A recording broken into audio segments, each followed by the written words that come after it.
Yeah, well, that's been kind of a shocking thing for me. Is just like the music that I made with the band continues to mean as much as it does to people. You can't, I think at the time that I've been, at the times that I've been in the band previously, you see so many means of marketing and promotion taking place that you think like, I don't know what's my talent and what's marketing and promotion, but like I can't tell the difference, and to me this just seems manufactured, and I can't actually like take credit for this popularity because there's so many other factors that make it be what it is.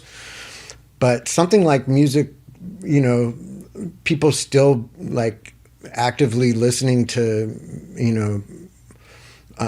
music you made 30 years ago.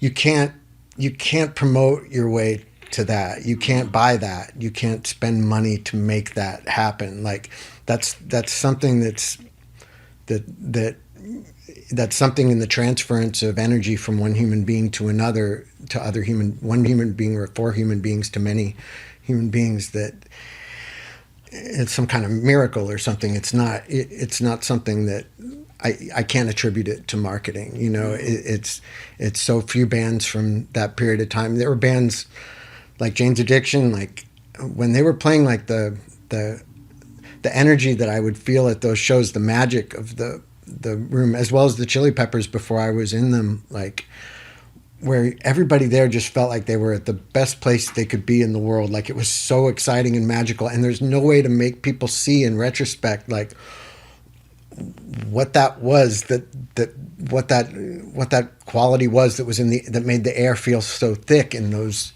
environments. Like all we have are the records and how they survive, and so in our case, like in my opinion, like a lot of the magic of the band had disappeared when I joined it. But as far as what we created on record, it wound up having a type of magic of its own that's wound up having this long lasting like impact and connection with people's emotions. And so I don't disregard that. I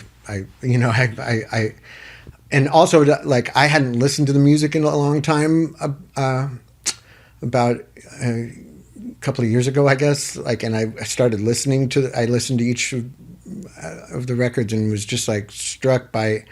I heard the music in a different way now that I have all these years of not being a songwriter and moving sort of away from guitar being my expression, and hearing the music in a way that I wouldn't have been able to had I been in the band this whole time, and just hearing, I heard it clearly for the first time. I heard it not as a member, but just as an outsider. And yeah, I loved every part of it in a way that I was, I was too inside of it when I was doing it to be able to hear what was strange about it and what was weird about it or what was unusual.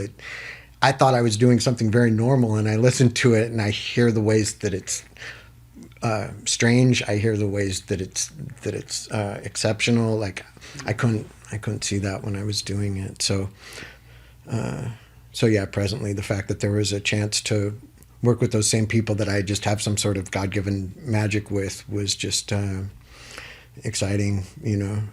As well as like in making electronic music, I have so many different ways of generating musical ideas, and so much perspective on engineering that I didn't have then, because it's only been in the last 12 years that I learned how to engineer music myself. So there's a lot of new things to be able to apply to working with them that are proving to be really interesting and efficient.